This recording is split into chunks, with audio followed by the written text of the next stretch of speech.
They called her the Ghost of Thorn Manor.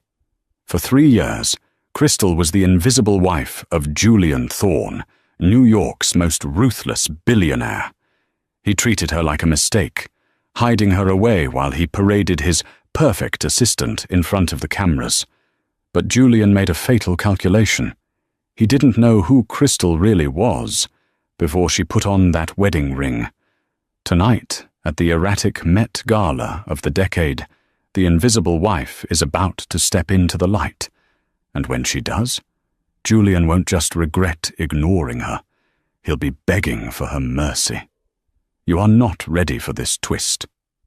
The silence in the penthouse was suffocating. It wasn't the silence of peace. It was the silence of a vacuum where all warmth had been sucked out.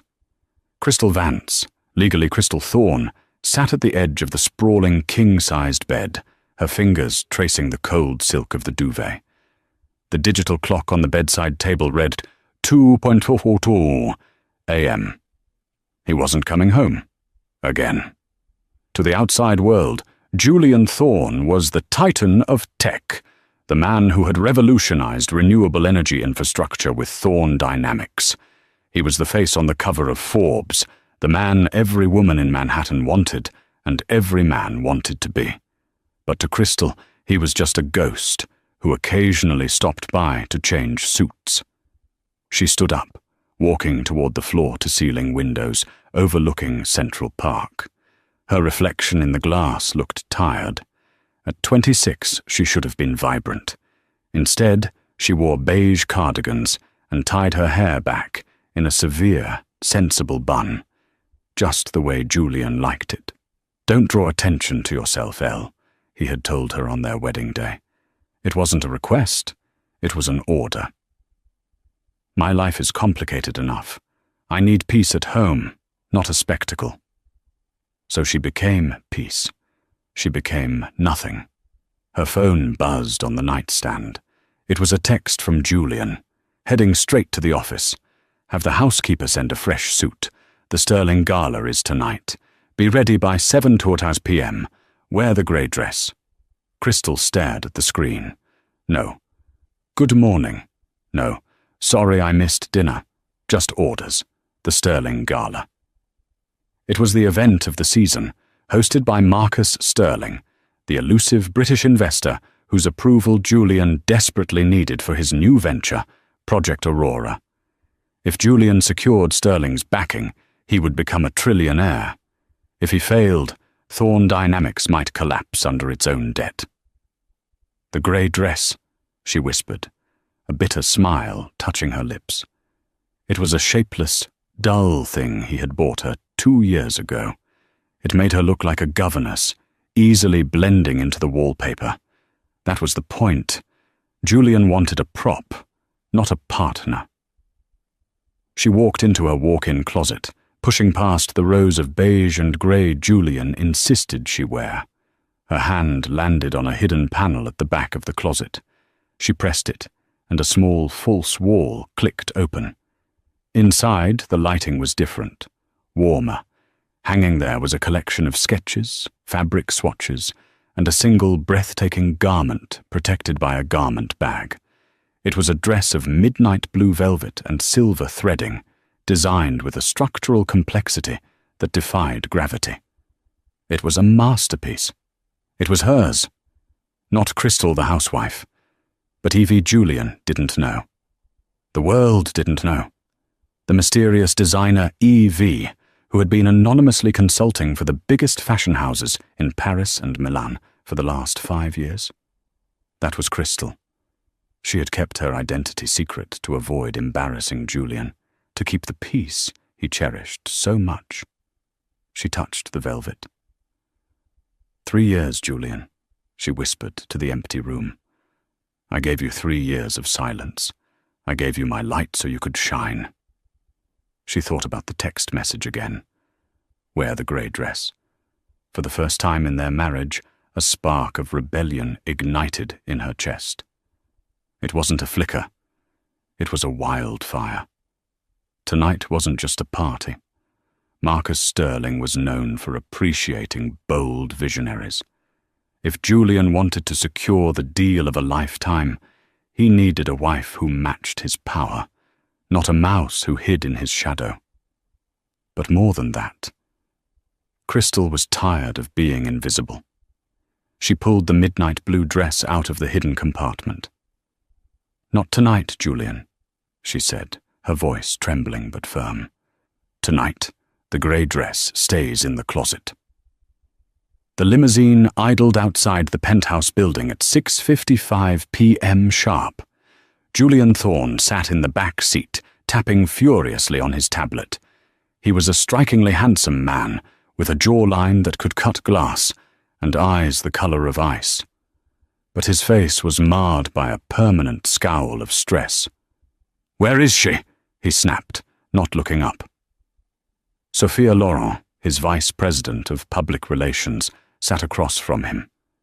She was stunning in a crimson-red gown that hugged every curve, her blonde hair cascading in perfect waves.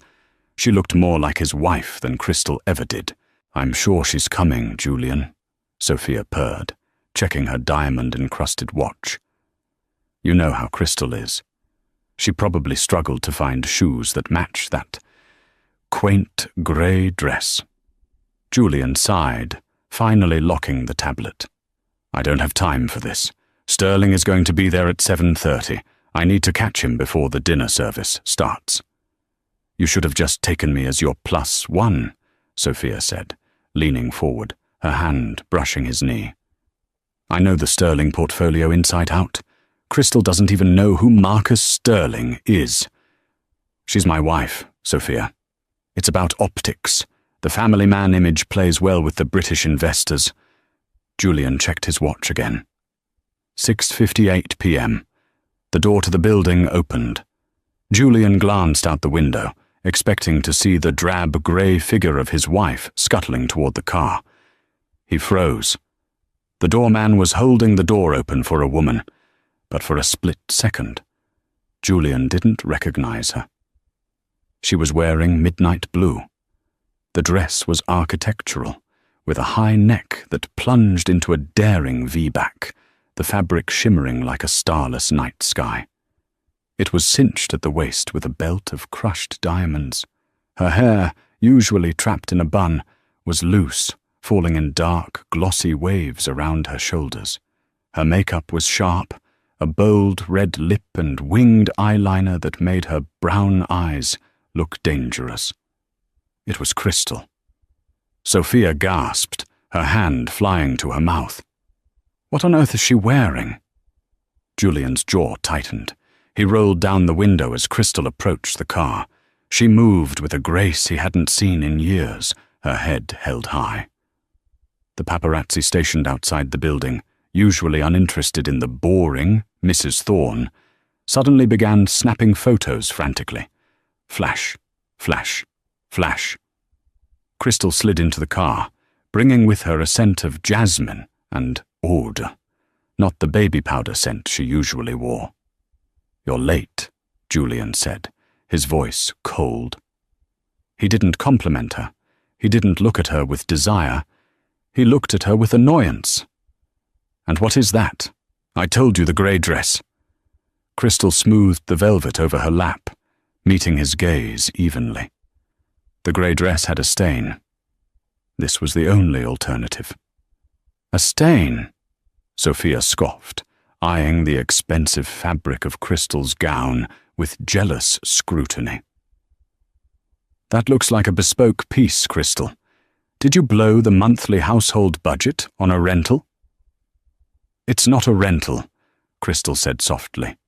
"It's too much," Julian snapped, signaling the driver to move. "You look like you're trying to compete with the disco ball. Sterling is a traditionalist. He likes modesty." "Modesty doesn't mean invisibility, Julian," Crystal replied. Her heart was hammering against her ribs, but she kept her face impassive. "Don't lecture me on business," Julian shot back, returning to his tablet. "Just stay in the background tonight. Don't speak unless spoken to. And for God's sake, don't try to discuss the market. Stick to the charity work or the weather." Sophia smirked. "Don't worry, Julian. I'll handle the heavy lifting with Mr. Sterling. Crystal can sit with the wives." Crystal turned her head to look out the window as the New York skyline blurred past. The old Crystal would have apologized. The old Crystal would have shrunk into the leather seat and held back tears. But the woman looking at the reflection in the window wasn't crying. She was calculating. "He thinks I'm a liability," she thought. "He thinks Sophia is his asset. He has no idea that Marcus Sterling has been trying to recruit EV for 6 months. The car pulled up to the curb of the Metropolitan Museum of Art. The red carpet was a river of blood and diamonds. "Remember!" Julian hissed as the door opened. "Silent, invisible." Crystal stepped out of the car. The roar of the crowd was deafening. "Julian! Julian over here! Mr. Thorne, a comment on the merger!" But then the shouts shifted. "Who is that? Is that the wife? Look at the dress. Who are you wearing?" Julian stepped out, offering his arm to Crystal, not out of affection, but out of obligation. He plastered a fake smile on his face. Sophia trailed behind them, carrying Julian's briefcase like a shield, trying to angle herself into the photos. They reached the top of the stairs where the press line was thickest. A reporter from Vogue leaned over the velvet rope, thrusting a microphone toward them. Mrs. Thorne, that gown is exquisite. It looks like... Is it an EV original? We haven't seen a new design from the house of EV in a year." Julian froze. He looked at the reporter, then down at Crystal. "EV?" Julian laughed nervously. "No, my wife buys off the rack. It's likely a knockoff." The reporter looked offended. "Mr. Thorne, I know an EV structure when I see one. The stitching is unmistakable." Crystal looked at the camera. She didn't smile. She just tilted her head. "It's an original," Crystal said, her voice clear and bell-like over the noise. Julian squeezed her arm, hard. "Crystal," he warned through his teeth. "Stop lying." "I never lie, Julian," she whispered back, pulling her arm free from his grip. She turned and walked into the great hall alone, leaving Julian and Sophia staring open-mouthed at her back. The invisible wife had just made her entrance, and the night had only just begun. The great hall of the museum was transformed into a kaleidoscope of wealth and power. Waiters in white tuxedos navigated through a sea of celebrities, tech moguls and old money socialites. The air buzzed with the hum of deals being struck and reputations being destroyed.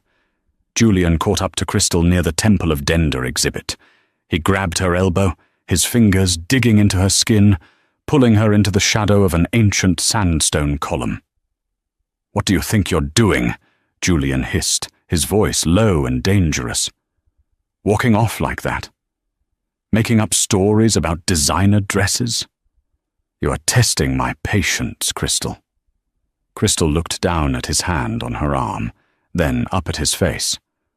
"I didn't make anything up, Julian. You were the one who panicked." "Because you're making a scene." Julian ran a hand through his hair, looking around nervously to ensure no investors were watching. "Sophia is smoothing things over with the press right now, telling them you're confused.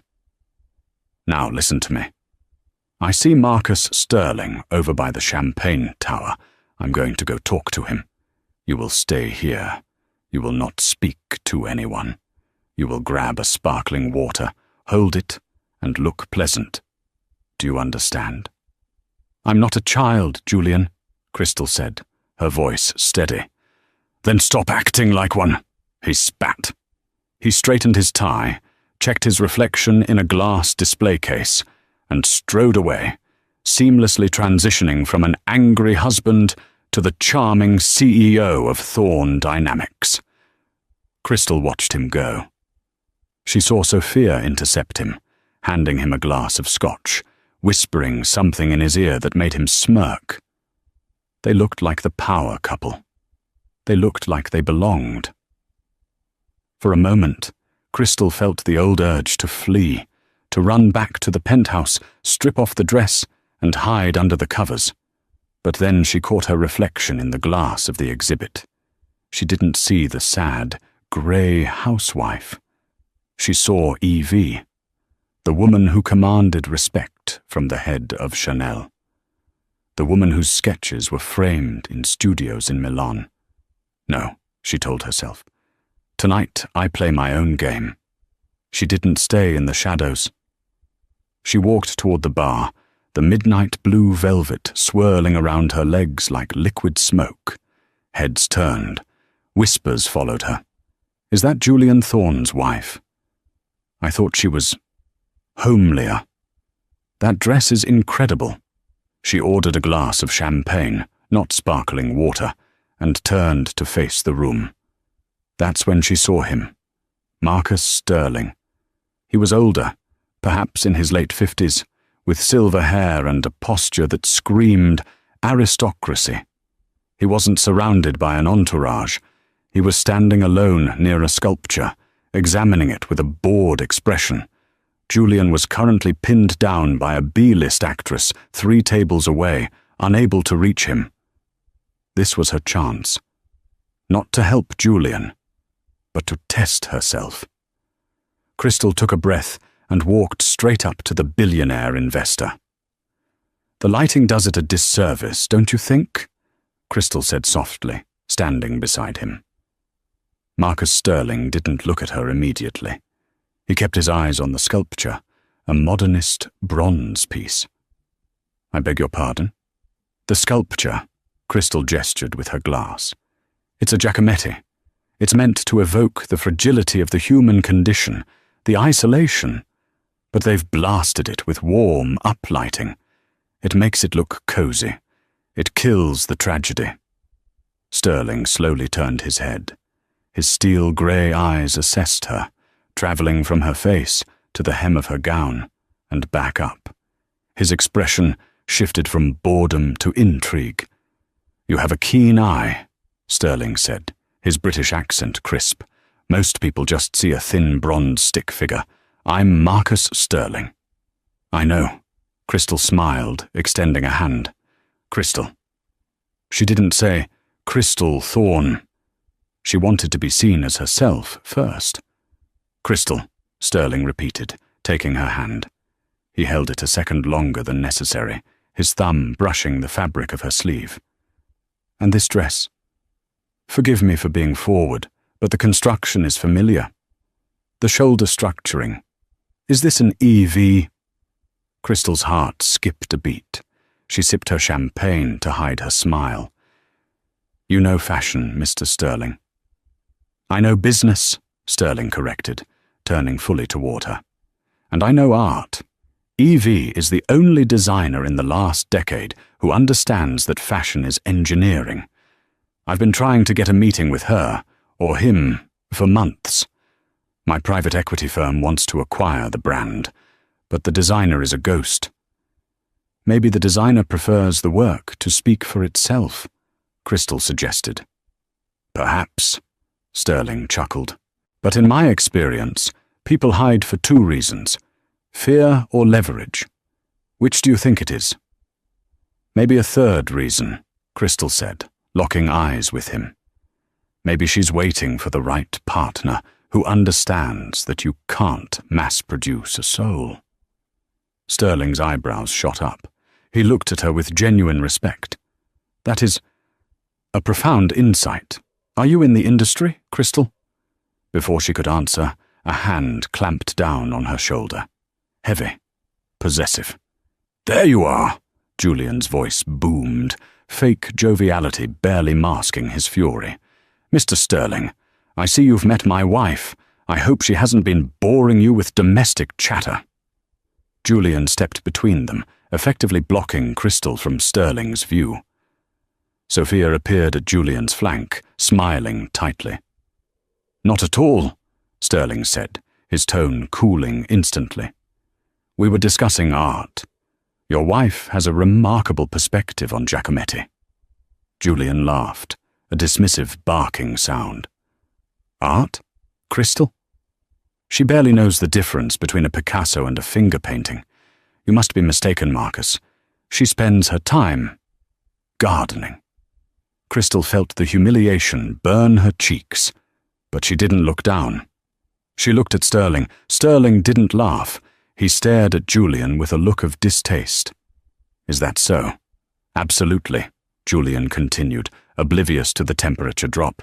Anyway, Marcus, I'm glad I caught you. I wanted to discuss the Aurora project.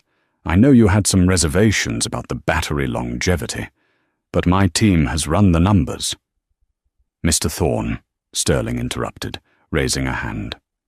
I am currently enjoying a conversation with your wife. The Aurora project can wait until dinner. Julian blinked, stunned. My wife? Yes. Sterling stepped around Julian, offering his arm to Crystal. Crystal, the dinner bell is about to ring. I believe the seating chart has me at the head table. Would you do me the honor of sitting next to me? I want to hear more about your theory on leverage. Julian's mouth fell open. Sophia looked like she had swallowed a lemon. But, Julian stammered, the seating chart is fixed. Crystal is at table 14. Table 14 was by the kitchen. I'm the guest of honor, Mr. Thorne, Sterling said coldly. I sit where I want, and with whom I want. Come, Crystal. Crystal looked at Julian. For 3 years, she had waited for him to offer her his arm like that. He never had. She placed her hand on Marcus Sterling's arm. I would be delighted, Marcus. She walked away with the billionaire, leaving her husband and his mistress standing in the middle of the room, looking like fools. The dinner service was an extravagant affair held in the Temple of Dendur room. Long tables draped in white linen were set with gold cutlery and crystal glasses. At the head table, the atmosphere was thick with tension. Marcus Sterling sat at the head. To his right sat Crystal. To his left, a very agitated Julian Thorne. Sophia had managed to squeeze herself into a seat nearby, displacing a confused French diplomat. Throughout the first course, a delicate lobster bisque, Julian tried desperately to steer the conversation back to himself. The Q3 projections for Thorne Dynamics are up 15%, Julian said, leaning over his soup. We're outperforming Tesla in the solar sector, Marcus. If you invest now, your ROI will be triple within 2 years. Sterling buttered a roll, not looking at Julian. Numbers are easy to manipulate, Julian. Vision is harder to fake. I'm concerned about your company's leadership culture. Leadership, Julian bristled. I built this company from the ground up. And yet, Sterling said, turning to Crystal, you seem to overlook the assets right under your nose. Crystal was just telling me about the supply chain issues in the textile industry and how they mirror the bottlenecking in lithium mining. It was fascinating. Julian choked on his wine. Crystal was talking about lithium. He looked at his wife as if she had suddenly started speaking Mandarin. Crystal took a calm bite of her salad. It's simple logistics, Julian, she said, her voice smooth. Fashion relies on raw materials just like tech.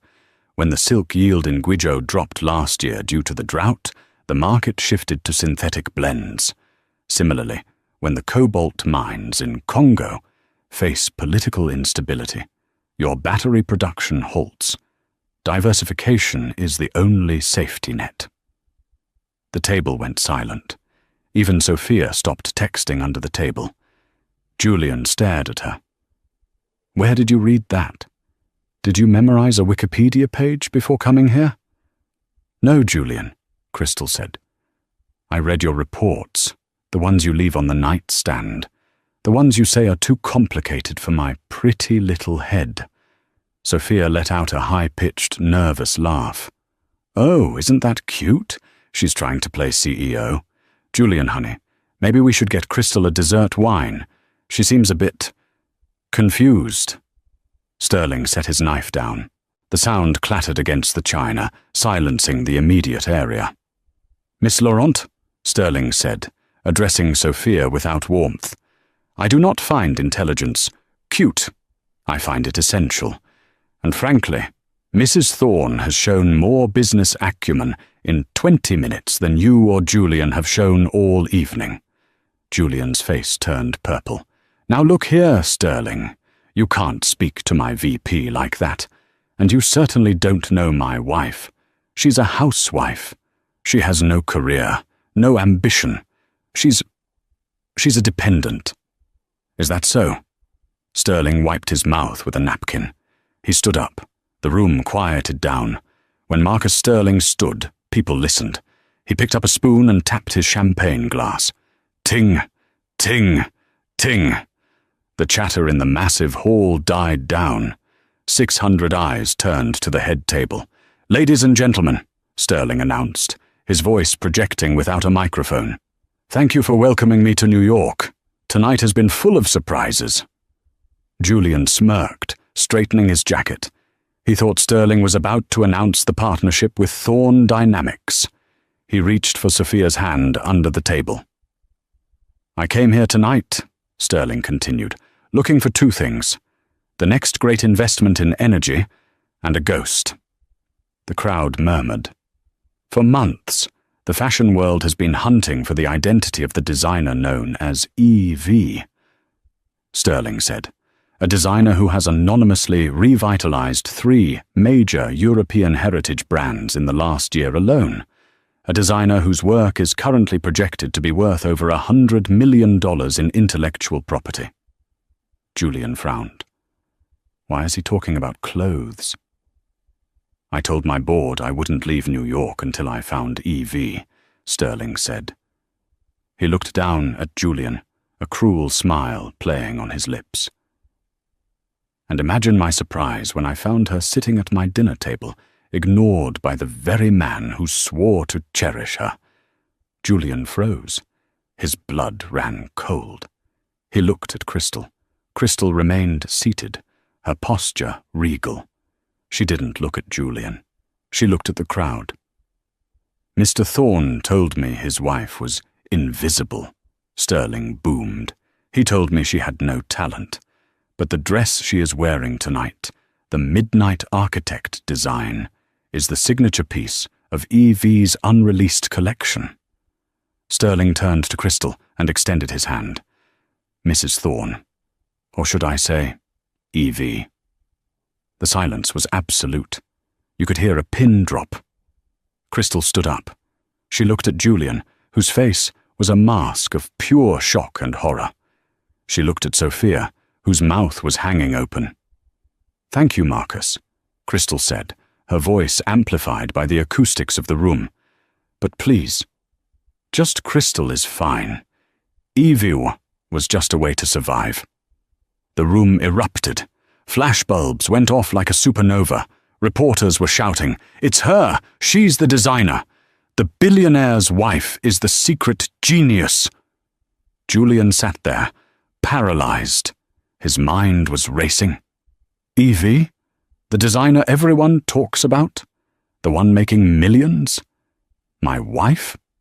He realized with a sinking feeling in his gut that the woman he had called a burden was likely richer and certainly more respected than he was at this very moment. He stood up, scrambling to regain control. "Crystal! Crystal, honey! Why didn't you tell me? This is wonderful. We can—" Crystal turned to him. The cameras caught every second of it. "We?" she asked, her voice cutting through the applause. "There is no we in this, Julian. You wanted me invisible. You wanted a ghost. Well, ghosts don't have business partners." She turned back to Sterling. "Marcus, I believe you wanted to discuss an acquisition. I have my portfolio in the car, but I'm afraid my husband won't be joining us. He has a peaceful home to get back to." "Excellent," Sterling grinned. "My car is waiting." Crystal stepped away from the table, leaving Julian standing alone in the spotlight of his own humiliation. The crowd wasn't looking at him with envy anymore. They were looking at him with pity and mockery.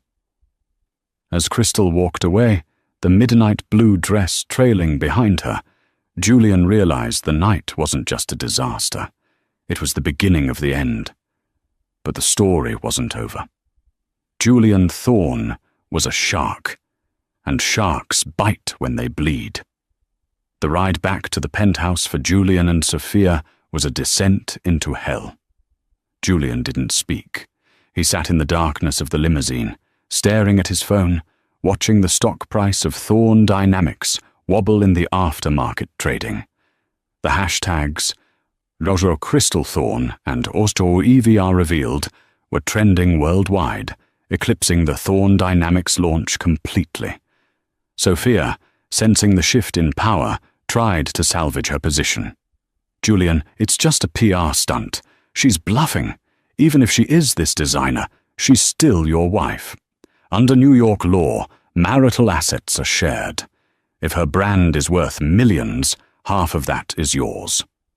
Julian's eyes snapped up, a predatory glint returning to them. You're right. No prenup.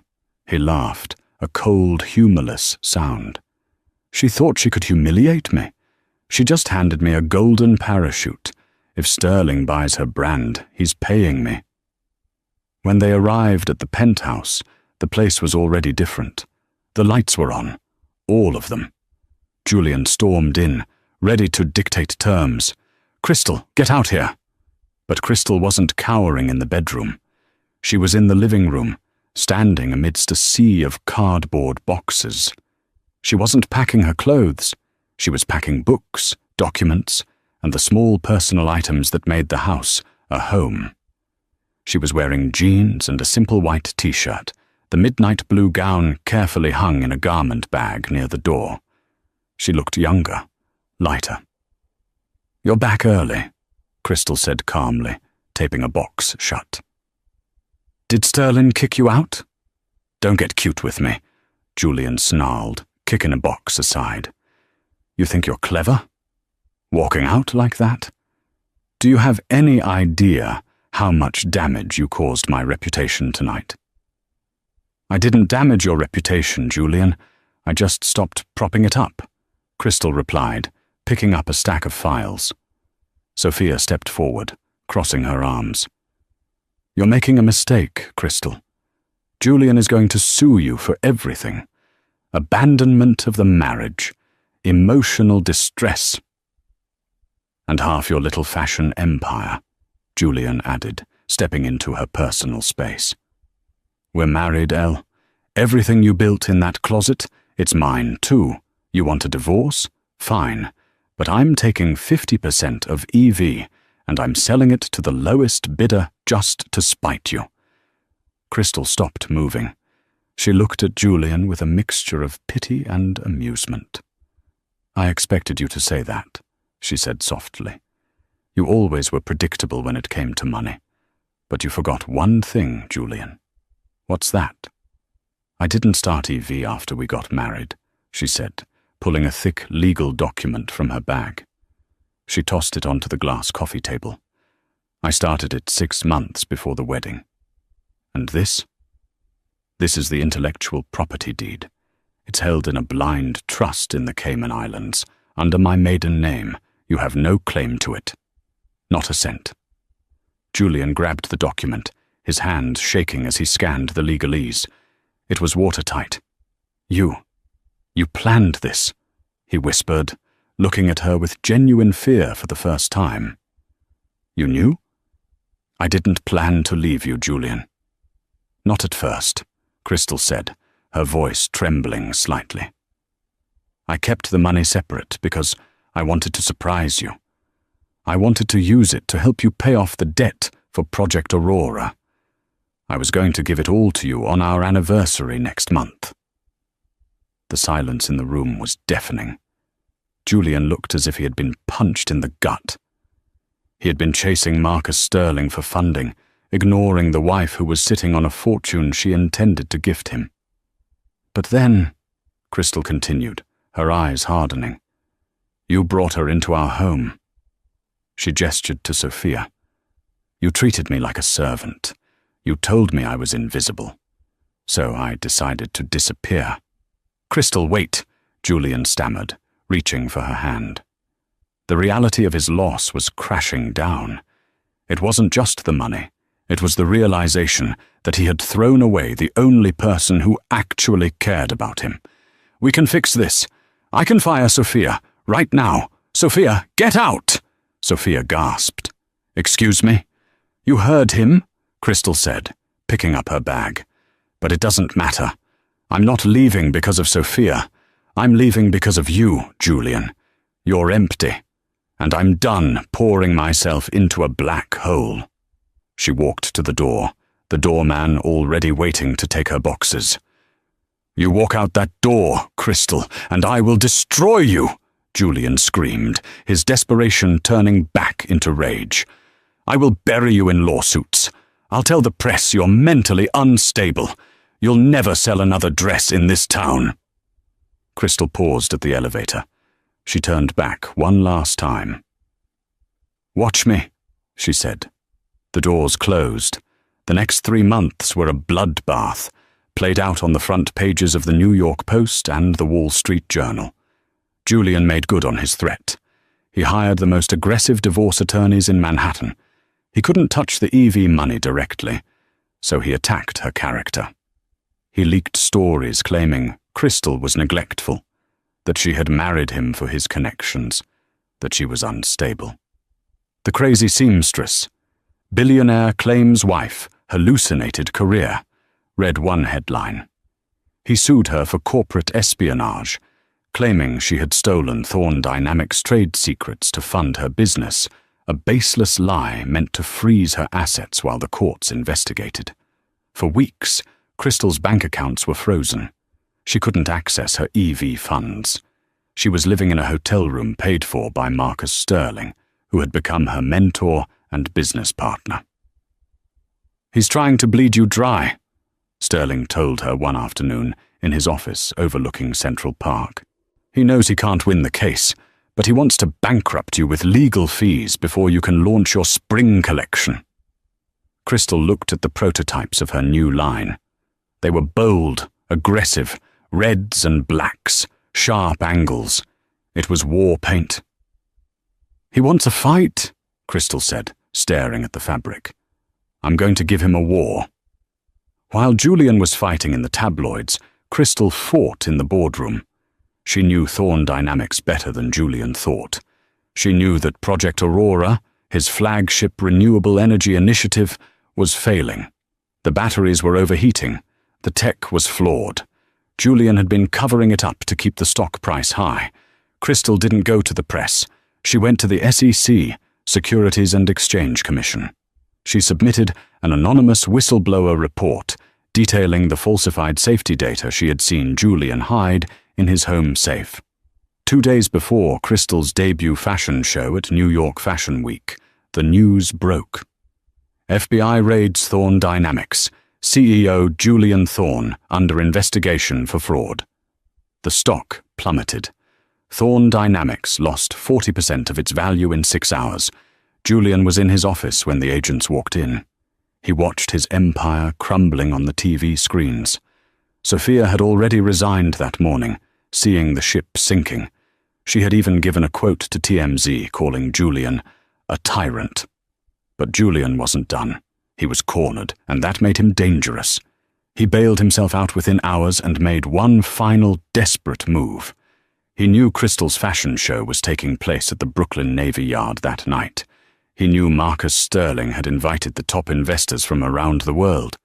If Julian could crash that event, cause a scene, and claim that Crystal was the one who falsified the data to frame him, he might, just might, create enough confusion to save his skin.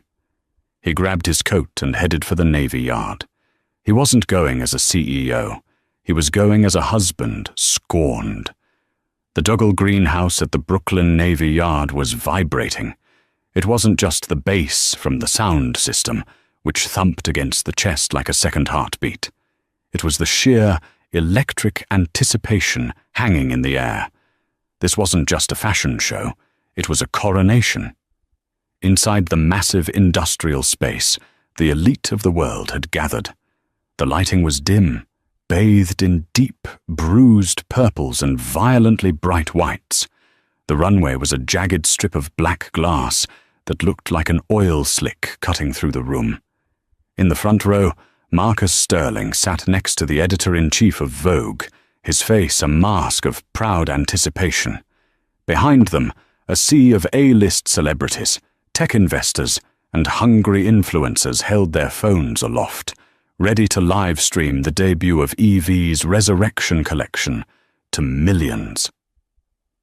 Backstage, the atmosphere was controlled chaos. Crystal Vance stood in front of a floor-to-length mirror. She wasn't wearing the midnight blue gown tonight. She was wearing a tuxedo, sharp, severe, and entirely white. It was a suit of armor. Her hair was slicked back, her face devoid of the soft, apologetic makeup she used to wear for Julian. She looked like a blade. 5 minutes to curtain, Ms. Vance, the stage manager whispered, tapping his headset. Is everything in position? Crystal asked, her voice steady. Everything.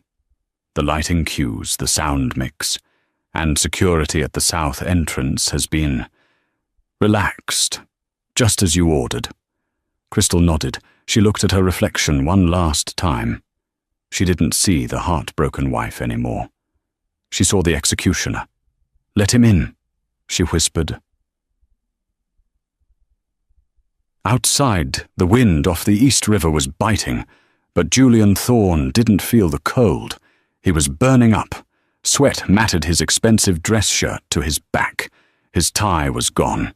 His suit jacket was unbuttoned, flapping uselessly in the wind. He looked nothing like the titan of tech who graced the cover of Forbes. He looked like a man hunted. For the last 48 hours, Julian had been living a nightmare. The FBI raid had been swift and brutal. They had seized his servers, his laptops, and his passport. The freezing of his personal assets meant he couldn't even pay his driver. He had taken a cab to Brooklyn and stiffed the driver, running the last 2 blocks on foot. He was fueled by a singular, manic delusion. Crystal was behind this, but she was weak. She had always been weak. If he could just get to her, if he could just get in front of the cameras and scream his truth that she was a corporate spy, a saboteur, a liar, he could flip the narrative. He could create enough confusion to stall the stock plummet. He was Julian Thorne. He could talk his way out of anything. He reached the south entrance. He expected a wall of security. He expected to have to fight. Instead, the heavy metal door was unguarded. It was slightly ajar. Julian didn't question it. His narcissism wouldn't let him. They're afraid of me, he thought. They know I still own this city. He shoved the door open and stumbled into the backstage darkness. The noise was deafening here. Models towering and alien in their beauty rushed past him in clouds of hairspray and tulle. They wore garments that looked like debris, shredded silk, burned velvet, metal corsets that looked like car wrecks. It was aggressive. It was terrifying. "Crystal!" Julian screamed, but his voice was swallowed by the industrial techno pounding from the speakers. He pushed a rack of clothes aside, sending hangers clattering to the concrete floor. He saw her. She was standing near the curtain that separated the backstage area from the runway. She was bathed in a pool of white light, checking a clipboard. She looked so calm, so untouchable. The sight of her broke something inside him. "You!" Julian roared, lunging forward. He grabbed her shoulder, spinning her around. Crystal didn't flinch. She didn't gasp. She just looked at him, her dark eyes flat and bored. "You're late, Julian," she said, her voice cutting through the noise. "I expected you 10 minutes ago." "You set me up," Julian spat, his face inches from hers. He smelled of scotch and fear. "You gave those files to the SEA. You leaked the battery data. You destroyed my life." "I didn't leak anything, Julian," Crystal replied, brushing his hand off her shoulder as if it were a speck of dust. I submitted a formal report regarding safety violations. You decided to cut corners on the cooling systems to save 12 cents per unit. You decided to put explosive batteries in family cars. I didn't destroy your life. I saved the people who would have bought them. I am Thorn Dynamics, Julian screamed, his veins bulging in his neck. I am the visionary. You're nothing. You're a seamstress playing dress-up with my money. I'm going to go out there. He pointed a shaking finger toward the curtain. And I'm going to tell the world who you really are. A fraud. A thief. Crystal smiled. It wasn't a nice smile. You want to go out there? She tilted her head. You want to address the audience? I'm going to ruin you, Julian hissed. Okay, Crystal said. She reached into her pocket and pulled out a wireless microphone. She clicked it on. Go ahead. She shoved the microphone into his chest. Julian blinked, confused by her compliance.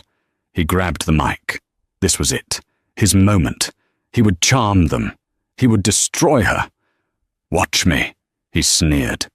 He turned toward the heavy velvet curtain, but he didn't have to walk through it. Crystal raised her hand and snapped her fingers. Click. High above them, massive hydraulic winches engaged. The entire back wall, the heavy black velvet curtain that separated the backstage chaos from the polished runway, didn't just part. It rose. In 2 seconds, the barrier between Julian and the world vanished. The light was blinding. Julian shielded his eyes, stumbling back. When his vision cleared, his blood turned to ice. He wasn't backstage anymore. The backstage area was actually the top of the runway. The stage design was open concept. He was standing on a raised platform, illuminated by 12 spotlights, and in front of him, 3,000 people. The entire audience was staring right at him. The silence was instantaneous. The music cut out. Julian stood there, disheveled, sweating, his shirt unbuttoned, holding a microphone, looking like a maniac. He looked at the front row. He saw Marcus Sterling. He saw the press. He saw the red lights of the cameras.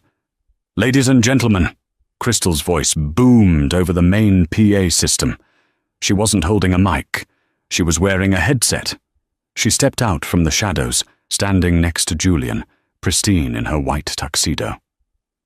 Welcome to the Liberation, Crystal announced, her voice echoing through the massive hall. Art is often an imitation of life. But tonight, we wanted to show you the raw reality of it. She gestured to Julian as if he were a mannequin. We talk about empowerment in fashion, Crystal continued, walking a slow circle around her frozen, terrified husband. But we rarely talk about what we have to overcome to get there. We don't talk about the weight we carry, the voices that tell us to be small, to be quiet, to be invisible. She stopped in front of Julian. This is Julian Thorn, she said. The name landed like a curse. Once a billionaire, once a husband, now a lesson. Julian's mind was racing. Speak, he told himself. Defend yourself. He raised the microphone to his trembling lips. She's lying, he croaked. The sound feedbacked, a high-pitched squeal that made the audience wince. She stole my company. She's a fraud. Nobody gasped. Nobody looked shocked. Instead, a ripple of applause started in the back. Then it grew. People were nodding. They thought this was a performance.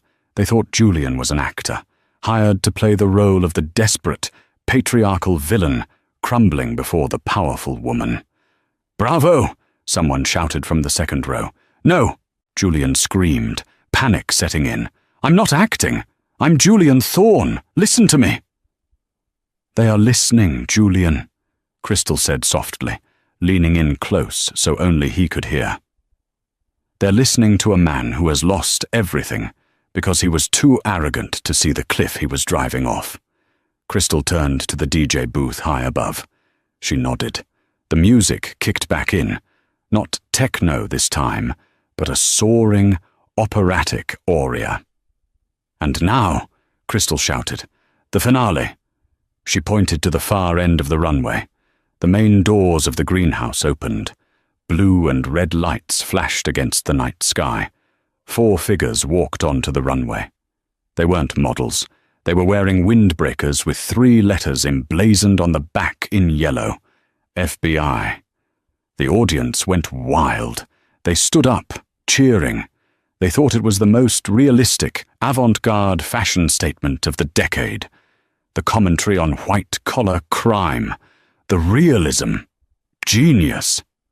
Julian saw the agents marching toward him down the long, black glass runway. "No," he whimpered. He dropped the microphone. It hit the floor with a heavy thud. He turned to run, but Crystal blocked his path. "Don't run, Julian," she said. "It ruins the composition." The agents reached the platform. They didn't smile. They didn't wave to the crowd. They walked straight up to Julian Thorne. "Julian Thorne," the lead agent said, his voice carrying without a mic. "You are under arrest for securities fraud, embezzlement, and conspiracy to commit wire fraud." Rough hands grabbed Julian's arms. He tried to pull away, his dignity shattering completely. "Get off me! Do you know who I am?" Julian shrieked as the handcuffs clicked. The metallic sound was crisp. "Yes," Crystal said, stepping back to let the photographers get the shot. "You're the man who used to own this town." The agents spun him around. As they marched him down the runway, the walk of shame televised to the entire world, Julian looked into the crowd. He saw the faces of men he had done business with, women he had flirted with. They were all clapping. They were filming him. He looked back one last time at the top of the stage. Crystal stood there, alone, bathed in the white spotlight.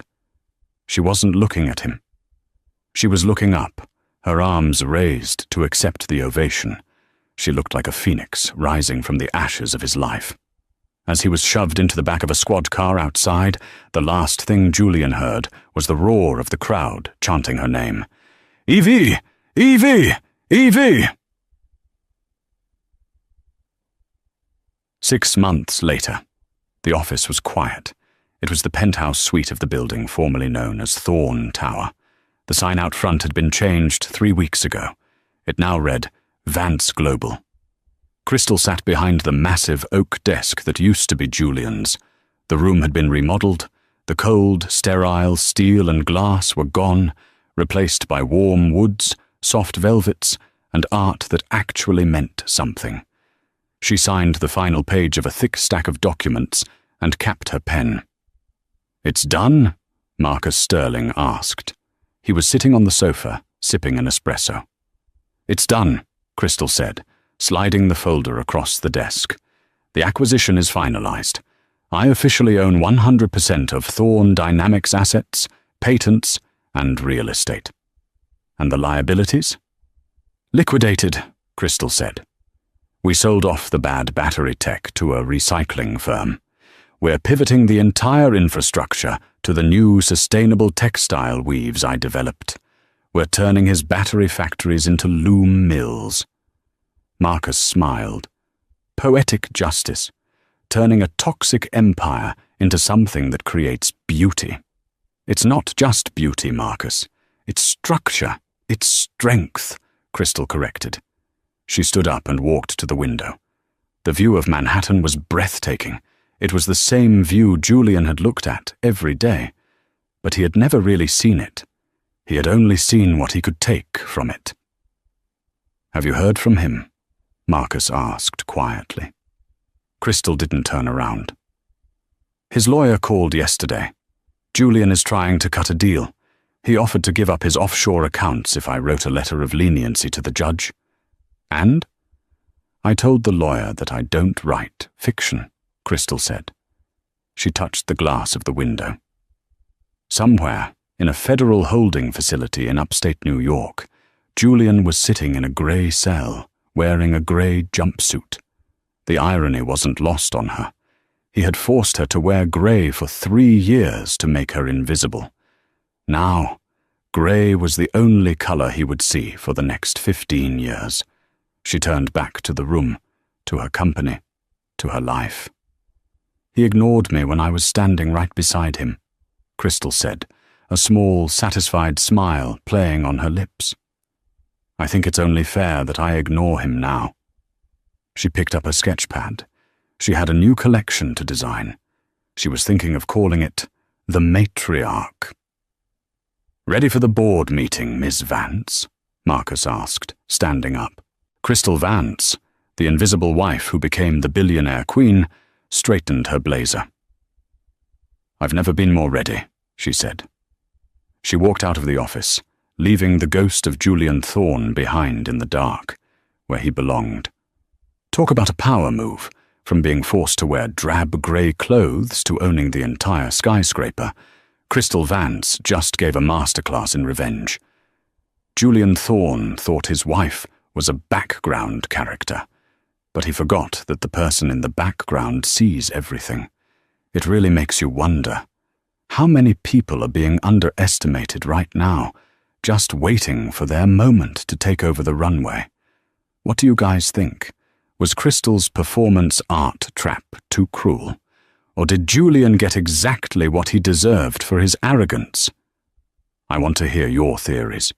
If you were Crystal, would you have visited him in prison to gloat, or was ignoring him the ultimate punishment? Let me know in the comments below. If you loved this story of justice and high-fashion drama, please hit that like button. It really helps the channel grow. And subscribe for more twisted tales of the rich and famous. Don't forget to ring the bell so you're the first to see next week's story. Thanks for watching, and remember, the quietest person in the room is usually the one you should be most afraid of.